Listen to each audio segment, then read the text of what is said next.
bisharo weeye dadweynow idinkuna bilkhayr dhaha waxaan ku hayaahe bandhig fanaan la magac baxay horyaaladii fanka hooyo iyo hufidii cabdigood inkastoo hubaashii halabuurka midhihii heesaaga luuqdiya hanaankiisa laxankuba fanku hadiyadu yahay hibeeba bixiyo hanti iyo dhaqaaliyo lugeelin haf iyo xoog baa haddana habkeediyo hingaadeeda maansada hindisaa farshaxanimo sida haynta maalka alla uu hidiye u hibeeye aadmiga qofba inugu haystaa murtidana hogeediyo hilinkeeda loo maro hodan loogu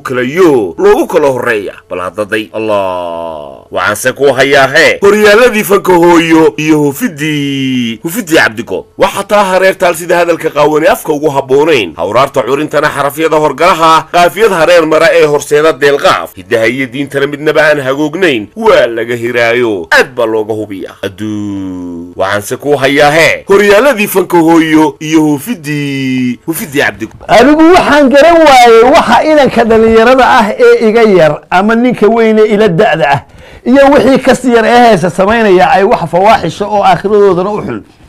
niyo aan qurux badnayn inanimo midna ku qurux badnayn subxaanaka ya cadiim iyadoo daahir yaa shamiso waa la casa ay siriidada u soo dhigayaan ayaan anigu garan la ahay shakhsiyadaada iyo damiirkaagii qaawiso maaha marna shakhsiyad qof kale oo caara inaad qaawiso maaha subxaanaka ya cadiim